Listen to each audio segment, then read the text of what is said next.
Are you ready? You think you can tell us what to do? You think you can tell us what to wear? You think that you're better? Well, you better get ready. Bow to the masters. Break it down! Ladies and gentlemen, welcome to the Comic Clowns Podcast. This is Bruce Warchief Hoover. Mark the Dwarf Kokiachik. Chris the Enforcer Vasquez. Kyle Death Cooch Cookenbecker. Grant Gracchus 4047 Kohler. And Nick, the Minuteman Clark. And once again, you guys can find us on Facebook at Comic Clowns Podcast and Twitter at MinutemanCC, because he handles all that. You can also find us on iTunes and now Google Play. Yeah! Woo! Yeah, awesome. We're moving up in the world. And in this segment, we're going to be covering the Anime Review Club. Whatever time we have left, Chris is going to go on one of his famous rants. Alrighty. Yeah. And in the second half, we're going to be talking cosplay. We got Silva Valkyrie and the one and only Kevin back in the booth with us again. Awesome. Sweet. And they're going to be going and talk about some cosplay stuff they wanted to speak of that I kind of cut off during our fitness rant. Which is Sorry.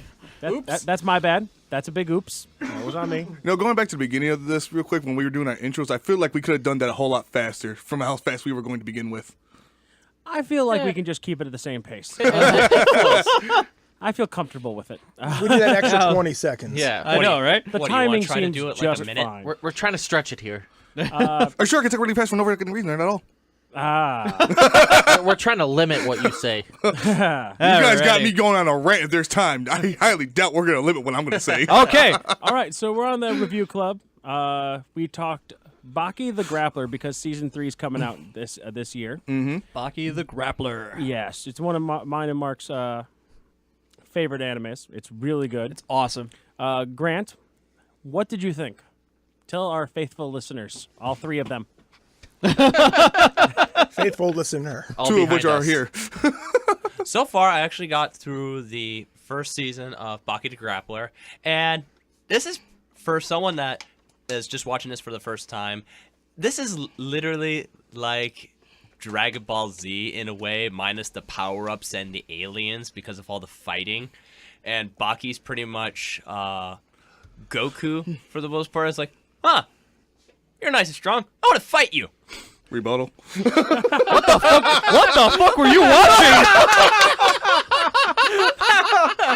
I feel like you were on the wrong anime. Yeah, I was like, what do you want? That sounds like you're just watching Dragon Ball Z and just pretending it was You're mixing Baki. Evolution with Baki the Grappler. Shit. Shit. Oh, God. No, you see, you mistook it. Baki is Vegeta. I gotta get stronger. Yeah. And officially, his father Yujiro's a pretty much Broly. So we know when Broly. Yeah. So, Chris, what'd you think?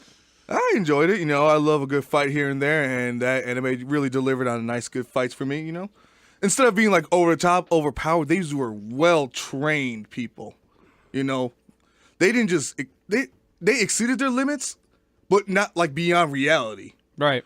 They exceeded their limits on what a human can do, and they showed, if it's in the realm of reality still, it's still amazing fights, because of the skills they have mastered over the years. I enjoyed it, honestly. Good. Right. What did you think of the first season? The first season, it was actually very well paced. We actually see a lot of progression and character development, especially for Baki, when he goes from this young, arrogant kid that just likes to pick fights to the point where he's actually training in the woods. He fights a ape man, something like that, in the mountains. What's true? It happened. It happened, yeah. I need to train. I need to fight Bigfoot. Yeah. If you remember, he did it because his father did it. Yeah. How'd that work out for you? And you know what? It took him 2 times, but he got it. Finally. Yeah. Yep. He got it. And when I was watching this anime, this one is so fucking worth it because it made me think of it every time. Here we go. Oh, he is. Yeah. He's doing it.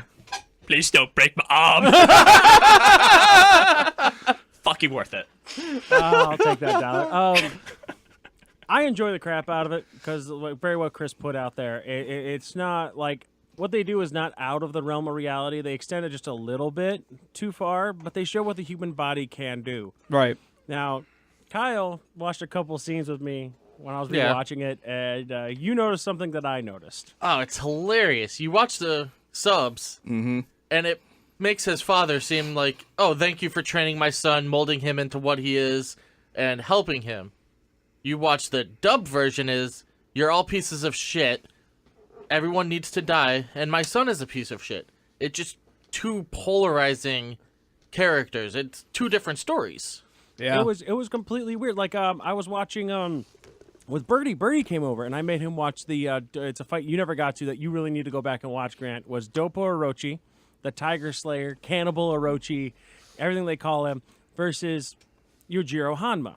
Okay. Who's is Baki's father. Now, Yujiro Hanma in the story is the strongest being on Earth. He's defeated the United States. Pretty much everyone's scared of him. He's just the ultimate fighter. And it's because he trained his thing and he believes that he is number one. And like really nobody can prove him wrong. Like everyone who stepped up, it's like obviously he doesn't kill everyone he fights because there's still stories about him. So it's like, Right, yeah. Now in Vietnam War, on the other hand, if you had like a gun or something, he straight up murdered you. There was no way around it. You had a gun, and here's the thing: he didn't fight defenseless people. He always fought people that could defend themselves, and that's why it's like, oh, you got this mass murdering psychopath from the dubbed version, but it's like subbed. It doesn't seem like that's the way he is. Right. Yeah, And as he's fighting Orochi, he has the Hanma bloodline has like pretty much been selected to be like the carriers of a demon, like their back muscles form the face of a demon. Yep. When he's fighting Orochi, in the subbed version, he goes, "You've made it farther than most people. I want to congratulate you by unveiling my greatest technique and my greatest gift." And he like compliments him like, "This is my gift to you, Dopo." In the dubbed version, he's like, "You've made it farther than most insolent human beings and pathetic piss ants on this earth." And I'm like, that sounds like a jackass. All right. yeah. Well, Yeah. what do you expect? It's dub. They want him to sound like a jackass. Like, I read the manga, and I was like, I only listened to the dub the first time, and then I was reading the manga up till now. And in the manga, he's a very well-defined, well-refined individual. He's like, he eats the best food. He explains, like, how strength, like, there is no good or evil. Everything is pulled from the pool that is strength. And only the weak make excuses such as good and evil. Those who are strong pull from this thing and decide what is their good and evil. Right. He's a very well-defined individual. He doesn't find anything wrong in what he does. But I also find him to be more like a drug addict. I was explaining to Mark on the before. Yeah. He doesn't like, he wants to go fight. He's like Goku almost in that situation. He wants to go fight someone strong. He doesn't want to hurt somebody or kill somebody. He just wants to fight. He wants to find a challenge. Like an adrenaline junkie. Yes, it's like Yeah, he literally goes in one of the scenes before he fights Baki. He pulls into a boxing arena in the first. Remember that? Yeah. He pulls into the boxing ring, and he beats the crap out of everybody there. And then he gets back in the car and goes, "I will sleep well tonight," because he got it out of his system.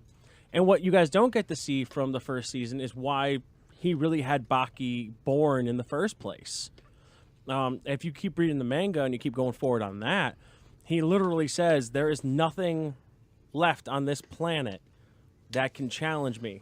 So I only had it's like a cook who's tasted all the best food. Your only next logical step is to create what you think is the best food. You have to go forward and do it yourself. So he literally went and conceived a child named Baki to have something to fight. Because he believed that only his blood was strong enough to produce a fighter strong enough to fight him. Okay. Okay, so basically he's suffering from the equivalent of the curse of immortality. He has the curse of strength. So now he only wants the one thing he can't have. I mean, Somebody stronger. I mean, if you met Saitama, I mean, One Punch Man. Yeah. I mean, a little bit of challenge. Okay, so I have a theory though about the dub sub issue. Do you think when they tried to get the sub guy, the dubbing guy, they're like, "Hey, who is this guy? What's his story? What's he like?" And the guy's like, instead of actually watching the anime, he's like, fucking Akuma from Street Fighter. Yeah. Oh, so evil redhead. Do Right. it. Yeah. Like, I don't know, I was always like, I don't know, I enjoyed his character more when I listened to the sub, when I read the sub, and I literally went back and read the manga. Like, his son in one of the manga episodes, his son invites him over for dinner right before Baki and Yujiro's final showdown. And they sit down, and it's like, you're thinking Yujiro's just going to be this wild animal killing everybody, yada, yada. But, like, Baki even notices that his dad sat down and, like, they have, grilled fish, things of that nature, like, just right off the bone. And Baki started noticing is, like, the way he's holding his chopsticks is more refined than me. His plate is cleaner than mine. Everything looks better. And then Yujiro goes, This is not their fault. Treat them with respect. It is the way of the nature of the world. It is not. It's because we have to grow that we have to intake them. It is not our right to do so, but we must. Right. And it's like, wow, this guy is more refined. He's a philosophizer. Exactly. He's highly intelligent. And one of my favorites, like right after that, Baki goes, Dad, can you do the dishes? Like, balls of steel right there. Ask the strongest person. Like, Dad, I'm tired. Go, can you do the dishes? Like, balls of steel right there. Yeah. And Yujiro literally just brings up a fist, and he's like, he's going to punch me. And he goes, let's play rock, paper, scissors. And they do rock, paper, scissors. And literally Baki throws up scissors because he's scared. Or he throws up rock because he's just scared shitless. And Yujiro throws up scissors because he sees it, because he's really quick. He can actually analyze a human's philosophy, like where you're breaking down, your broken bones. He's got an understanding of human anatomy that's ridiculous. So as soon as he goes, rock, I win, Yujiro literally takes his fingers, puts it on the other side of Baki's fist, and crunches down, turning it into paper. And he goes, just so you understand, son, there are scissors that can break rocks out there. Yeah. And then he I just, remember this. it's like, and he walks out, but he's like, Baki gets that kind of sense of that attitude, because then Yujiro's like, let me take you out to dinner. And then he takes him to this the best restaurant in Japan, and Baki shows up in like a weird like jeans and like a weird shirt, like a freaking Hawaii shirt. And Yujiro's like, I invite you out to this place, and that's what you wear? Where are your manners? And Baki just looks at him and goes, I'm sorry, my parents never taught me manners. And he's like, you smartass. He's like, not being a smartass. My parents wanted strength, endurance, training, fighting above all else. Never had time to teach me manners. And at that moment, you'd think that if Jiro's this cold, the bloodletting guy, he's just going to punch him through a window. No, he just stops and he goes, shit, he's right. Well, the other defense is that's what you get for inviting a 14-year-old to a restaurant. He was 16. It's like, dress 16. yourself. You will regret this choice. Oh, man. Like, and literally then it's like he fights him and teaches him like everything he can, and like, and literally at one point, like Baki literally starts like he learned to liquefy his body and become like a beetle, to pretty much, because beetles are the only creatures on the earth that can hit their top speed right off the go. Right. It's something they brought up. It's like, I'm going to train myself to be like a beetle. And Yujiro, with his sense, can actually see that he's doing. It's like, you're going to liquefy your body. That's awesome. And Baki's like, wait, you can see that? And he goes, no, please, don't stop. And literally, Yujiro almost starts crying. He's like, please don't stop. This is awesome. This is all I've ever wanted, was a fighter. Someone to fight me at full strength. And that's what I think they really missed by doing the dubbed overview on this. And it sucks. I'm waiting for season 3, because season 3 is going to be just as good, and I'm hoping they don't make the same mistake. If they dub it over, I really hope they don't make the same mistake. I agree. Yeah. Probably will though. It's gonna Yeah, happen. we're hoping that it's I want to not. wipe out the entire city. Okay, settle down. Well, there. then, yeah, we're hoping that it's not. But if push comes to shove, read the manga. Really, it's still going. It's still going. Yeah, Yeah. I mean, I didn't like the ending of the 4th season where he actually fights him. Like, the ending of that was kind of like a cop out. Yeah. But like, well, other than that, I mean, it's still good. It's a great father-son story. Baki kidnaps President Bush at one point. yeah, He Oh literally my just God, steals him yeah. and goes, "How you doing? yeah. You're gonna send me to jail to go fight somebody really quick." And Baki just starts literally going up the chain to fight people that his father has beaten, to prove that he has the potential to fight his father. It's not like, I have the blood and I deserve this fight. No, I'm going to prove myself that I can do this. Yeah. And that's what's going to be so good about it. And I think that's why I think everyone should go back and watch it. Grant, did you have an anime in mind For the next one, for the next one? we're actually going to go with, for next month, Hellsing Ultimate. Ooh. Okay. Kyle, you've wanted to watch this. I have.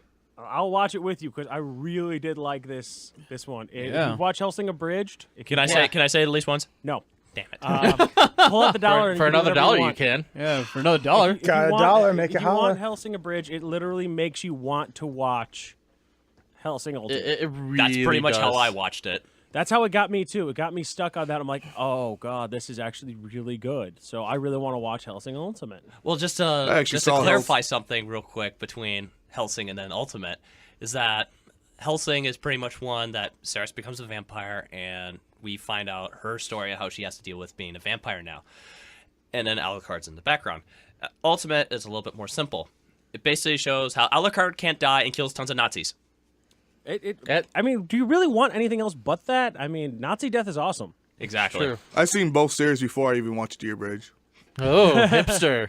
I watched it before it was abridged. I watched it before. It was cool. Someone get that man a fedora. Yeah. Oh, Those are cool. Fuck you. I'm sorry. Fedoras? You mean bitch hats? Oh. All right, Chris.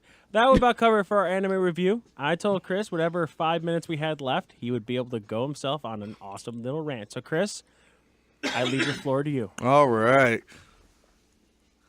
My hate today stems from protagonists. And no, not the slang you used to call me a Puerto Rican bitch. No, I am a fan of watching harem and romance animes. Because for the longest time, it's something I liked in my life, so I enjoyed watching it. But what I hated the most was the protagonist of each story. I am sick of, where is the guy that was competent about who he is, you know? Oh, you mean the dude that's so unsure of himself? No, yeah, I'm tired of seeing that shit. Oh, okay. I am tired of seeing a guy who doesn't know what he wants in life or what he's doing around for no reason. Shut up, Kyle. I can see thoughts in your head. Shut up. Yeah, it wasn't directed towards you. It's just so many people nowadays have no direction, so they're trying to make it. You can insert yourself into the protagonist that builds himself up. Yeah, but these protagonists don't build themselves up. Well, neither do people. I mean, one guy from one major depiction of my most hated protagonist ever goes to the anime Infinite Stratus. If anyone's ever seen that one, it's not a bad story. The story's not bad. Right. But the protagonist there is garbage as all hell. Not only is he below average intelligence, he doesn't know how he magically can work a suit that only females know how to work. And what makes this one of the most shittiest people possible is that the harem that forms around him, this guy will stare at it like he's a wall, like they're walls. He doesn't realize that each girl wants to be with him. How bad is it? How dense is this guy? These girls can wear a shirt that says, "Please fuck me." Ah, okay. And he can stare at them and be like, they're trying to tell me something, but I don't know what. So I'm just going to assume it's nothing important. Sounds like he has like severe autism. Probably. Little bit. But here's where it gets even worse. At one point in the show, all the girls go over to his house and they all just sit there in silence for like maybe 5 minutes in their time. And his sister walks in. This guy jumps up off the chair, runs to the fridge, grabs her a beer, sits her as she sits down, opens their beer for her, and asks her if there's anything else she needs. The sister sits there in silence, tells her to fuck off pretty much, drinks the beer, then looks at the other girls who are pretty much just giving her like a what the fuck stare. She gets up and leaves. They make this guy look like he's got a fucking sister complex. Possible. Very possible, yeah. It is, but this is like one of the protagonists that I hate to see the most. I hate it so much. I mean, I get it. There's other ones out there where, there's ones that are like super perverted, but they know their place for some odd reason. You know, I'm tired of seeing the ones that are just below average, yet somehow magically make themselves beyond average, and they still don't have a fucking point in the story. So, would you want to argue that, let's be honest, like the progenitor of all the harem animes now would be Tenchi Moyu? And he's the only one who knows what he's in and wants nothing to do with it. He's like, I just want to go to school. I want to live my life. Why do I got this 3,000-year-old bitch trying to nail me? Yeah, that's Tenchi Muyo. Yeah. Yeah, like Tenchi was the gold standard for male protagonists. From there, everyone got watered down and kicked around. Like, I don't know where they went wrong after they made Tenchi. It just annoys the fuck out of me. You know, Rosario Vampire. Rosario that's plus another vampire. thing I hate is the guys who don't make a fucking choice at the end. You got all these girls who want to be with you, and you ain't choosing a single one of them. Well, motherfucker, get kicked in the goddamn dick or something. You're getting pissing me off with this shit. There we go. All right. I mean, all right. sometimes you just, kind of just want all of them, but whatever. Okay. Fuck you, you can't have it all. Make a choice and masturbate in a corner somewhere. Best example. You can't have your cake and eat it too. Pretty much. All right. Chris is bubbling from the mouth. So now that we got Chris, I need a beer. we got to get Chris a rabies shot. There we go. Yeah. Yeah. We're going to go ahead and take a commercial break. We'll be right back with our cosplay segment with Silver Valkyrie. I love you, Alrighty. listeners.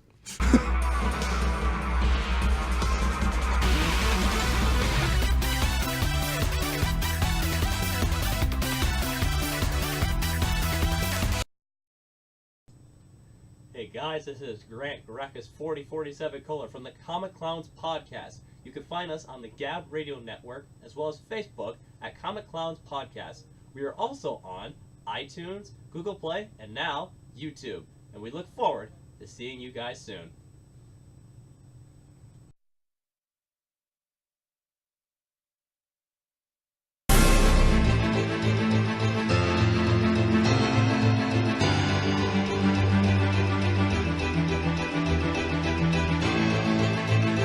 Man, you got to love that dub music right there. God, it just makes him seem so evil. Oh man. It actually sounds like main menu music. That's actually Yujiro Hanma's theme from Baki that we were just talking about. Oh, okay. And it's called Calamity of USA. It's like, wow. All right. So this next segment we're going to cover here, we've got Silver Valkyrie. Hello. Along with the dwarves' elven fiance Hello. sitting in the booth. We're going to be talking some cosplay segment. That means the war chief gets to shut up. So I'm allowing them to talk about whatever they want to do. They got some announcements they're going to make about some YouTube and some collaborations they're going to be doing with us as well as some other people. Some people that I've talked about before on here that need to get their butt in here and talk with us. So I'm going to take it away. Go get them, Silver Valkyrie. All right. Hello. How are you guys? Yeah, we're doing good. Yeah, pretty good. Better be good. Are you addressing us like a live audience? Yes, I have to sometimes. Okay. But no, I'm here to talk about a few cosplay tips. I'm going to be mentioning we're doing a cosplay segment that from Comic Clowns and with Gracchus right over here. So we're going to be working on a couple projects. I know with Hiten, we are going to be working on Ninja Asuna and Samurai Kirito, which we will be entering in the Anime Central Masquerade in the judging portion. So I'm a little bit nervous but excited about that. So hopefully we know it's all about the fun, but it's always exciting when you win a prize. Have you ever done the Masquerade before, not just in ASIM, but in any convention in general? I've done let's see, I did one at RamenCon, YomaCon. I've done a lot of masquerades, so it's usually one of the fun things to do at a con. When you're about to go on stage, you always have like that nervous feeling like, oh my god, what am I going to do? And you get on there, you just do your thing, you just work it, and you just have fun with it. And after you're done off the stage, you're just like, oh, I did it. Now, Gracchus, you've done one, haven't you? Yeah, I actually did at least a handful of them. A few of them, I want to actually say one of the masquerades, so we're going into story time. Anyway, so this is actually back when I was actually legit starting getting into the convention scene. This was back in 2013 at KaroshiCon. And me and my buddies, we just found out about Dragon Ball Z Abridged. And we thought as a joke, since my buddy Dean, he could do a good Vegeta voice at the time, and I could do Nappa pretty well as far as for the voices. We actually decided to cosplay as regular Vegeta and movie producer Nappa, because unfortunately I wanted to do Saiyan armor Nappa at the time, but the breastplate fell apart the night before. Oh, that's terrible. It really did. So it's like, okay, this is very, very, very, very, very, very, very last minute. We need a substitute. Suit and tie definitely works, especially since with the Abridged, since he's a movie producer now. And when we actually participated in the Masquerade, we were actually the last people up there, and we did a sort of a skit with Nappa and Vegeta. We did the disclaimer at the beginning, and everybody just fell in love with it, and we killed it with Ghost Nappa, sung by me. And then the funny thing is, at the end of this, is that they're announcing the winner of the Masquerade part of the show itself. And it's like, the winner of the Masquerade is... Do we really have to? And what really helped, because we were both still in character when we went up, because we got prizes. Personally, for me, I got a Pikachu t-shirt. And I pretty much just went into character, and I'm not saying it, damn it, because I don't have another $1. Alrighty. And Dean actually got a Donkey Kong baseball cap as well. And he did another quote, which I am not spending another $1 for. Nice. But that's the one convention that actually really got me started in going into more of the convention scene and then actually meeting all of you strange people for some odd reason. You poor bastard. So for those new to cosplaying and conventions in general, what would you guys suggest for doing a masquerade, and can you explain a little bit of what the masquerade is? Well, for example, it's very nervous at first. If you say you don't have to make your costumes, you can just be a walk-on. Say, it's no shame if you buy your costumes. Like, there's people who can't sew, like it before, but it's very nervous. You want to have con etiquette, which is the basics. But it's actually very nervous at first. You just basically kind of watch people go on stage, and it builds courage a little bit. But what you want to do is just kind of make sure you go to your little spots. They have little X's on the ground. You go to your spot, do a pose. You go to another spot, do a pose, and then you can walk off stage. But what I would recommend is have poses in mind, or if you want to transition to the other thing, have a movement in mind, or plan things ahead of time what you want to do. Just like it's a little hard to wing it. You want to have a system down. It's like with when you're trying to cosplay a specific character, it's like you can't. Personally, for me, and I still believe this to this day, is that in order for me to cosplay a specific character, I have to have a personality connection with it, because that way I can relate to the character a lot better. Because, as an example, Sebastian, this is back when I was just starting getting into cosplaying. I actually related to him because he's more of the gentleman-like character, and even though he's a little devious at sometimes, I'm like, okay, I can relate to this.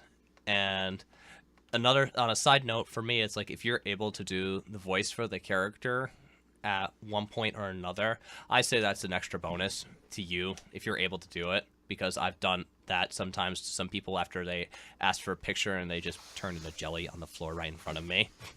That's a different fluid you're thinking of. Yeah. Well, But as far as for masquerades and cons in general, the only thing I suggest for someone that's trying to get into the whole scene itself, I suggest is try or start small.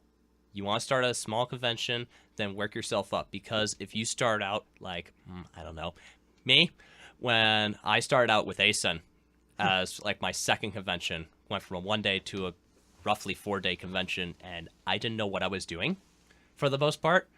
So, and plus, if you start out small, you get a better appreciation of the bigger cons when they come up. Because if you start out with big and you go to a smaller one, you always have the expectations that this con's going to be like ASIN, this one's going to be like YomaCon. But then it just turns out smaller, then you may just leave a little bit disappointed from it. But that's personally me.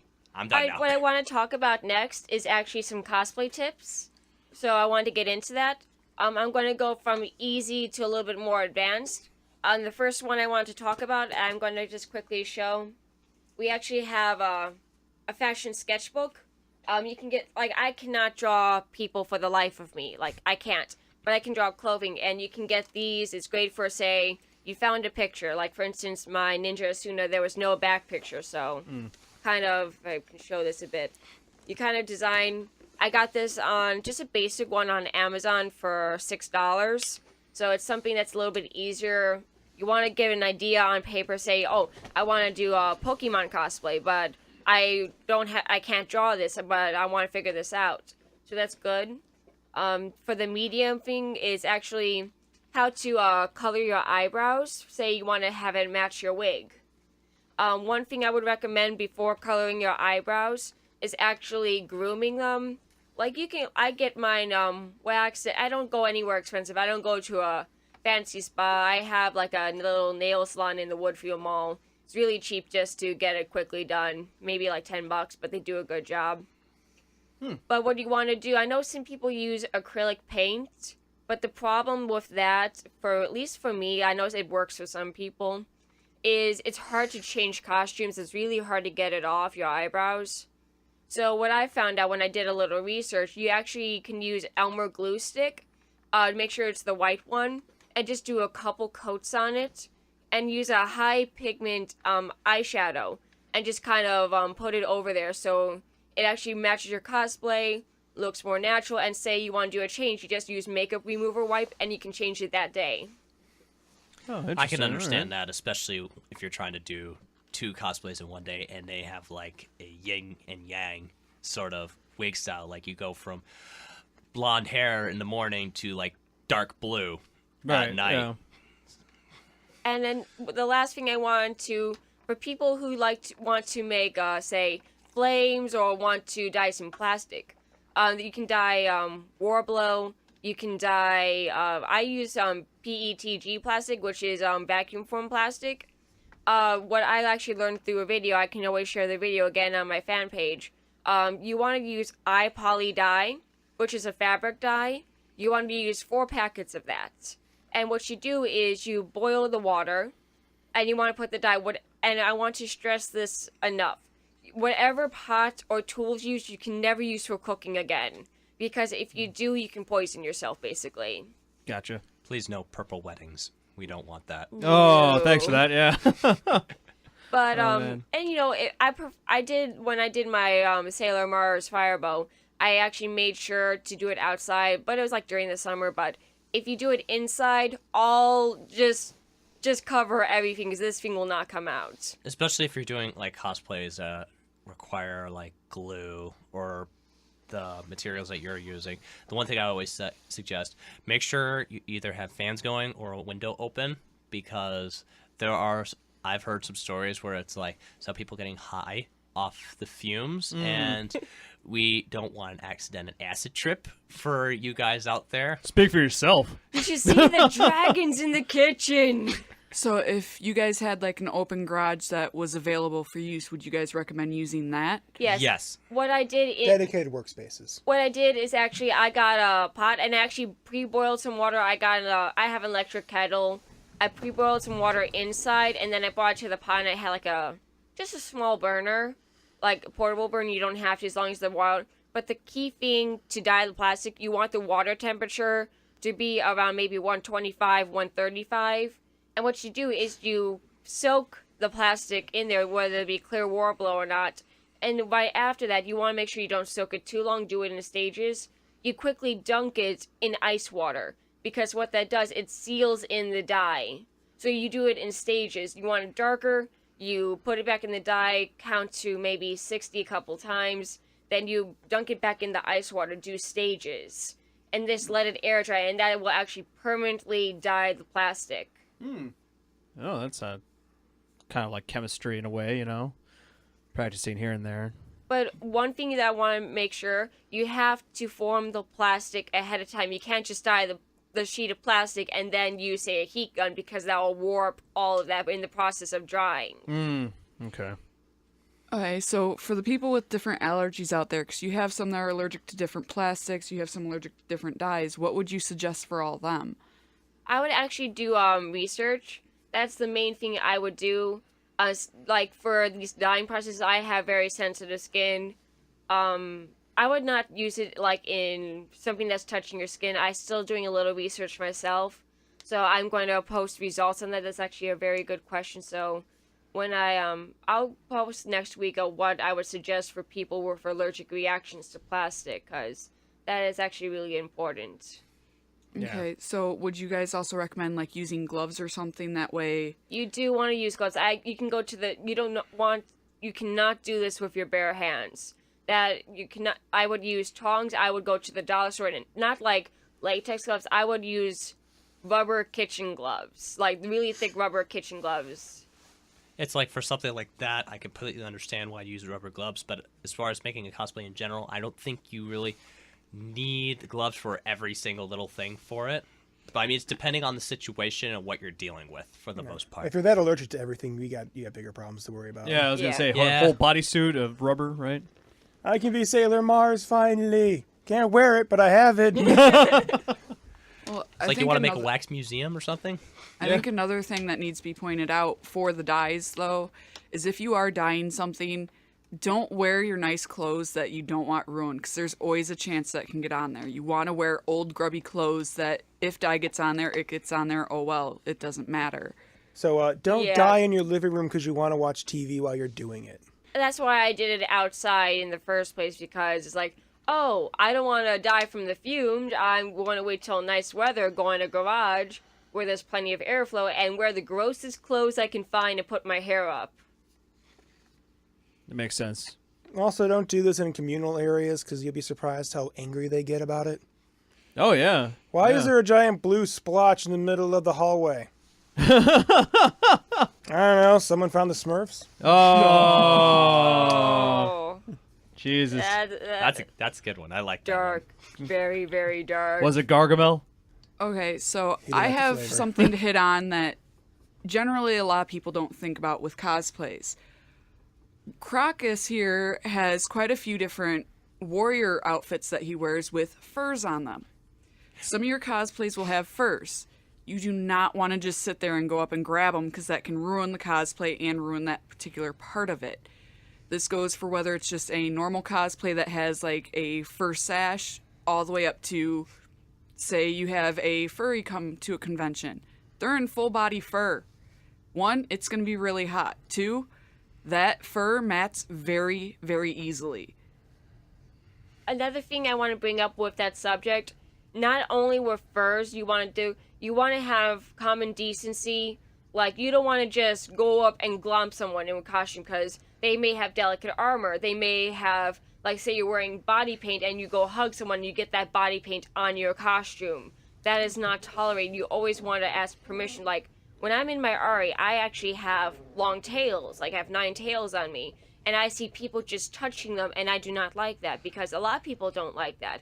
They just see, oh, look at all these costumes. I just want to touch you without permission. You don't want to do that. That's inconsiderate. It's like just having common courtesy within the cosplay community. That's Yeah. pretty much what both of those things are pretty much getting down to. Well, that's just the to difference, simplify though, things. because that's usually at the problem. It's not other cosplayers doing that.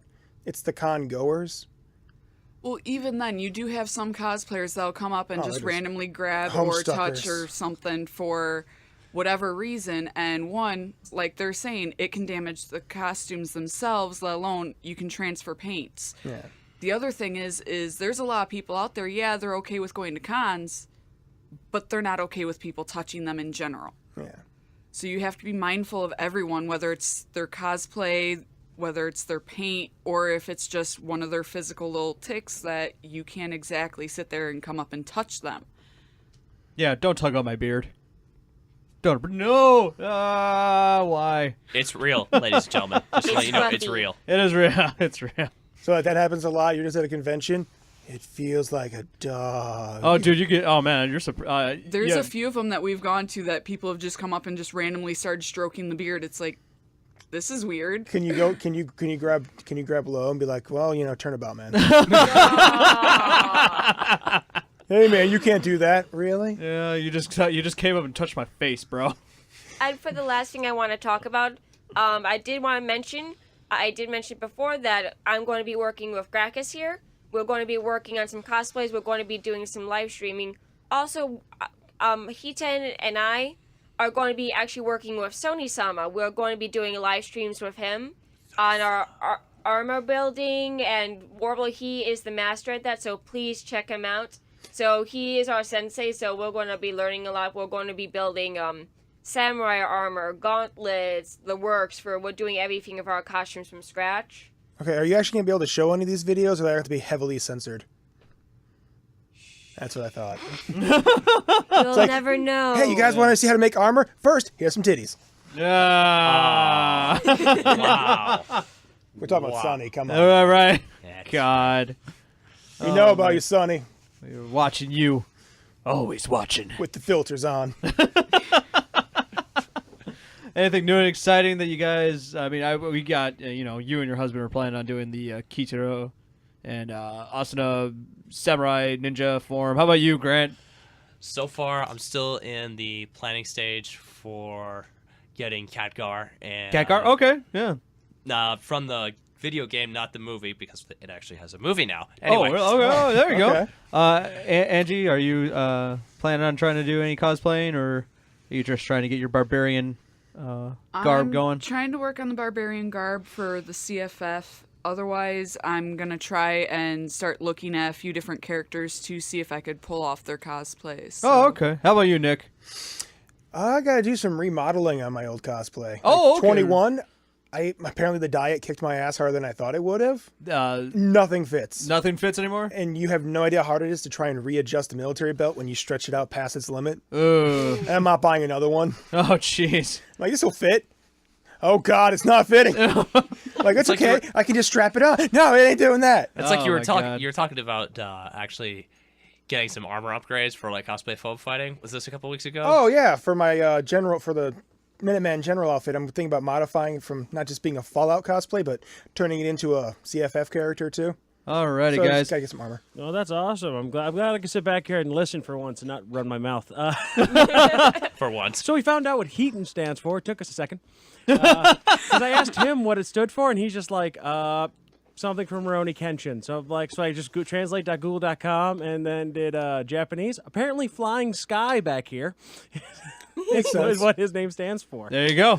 Is it like a wanna subtitle thank you. throat slasher? Yeah.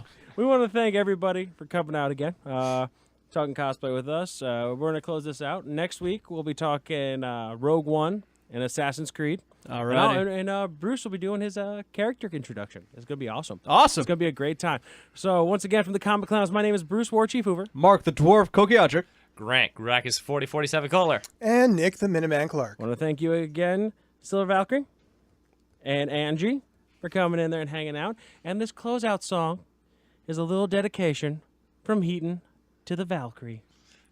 Wait for it.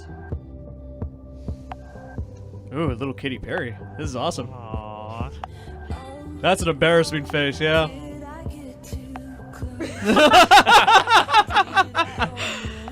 Don't make me blush, dang it! Thank Tell the you. difference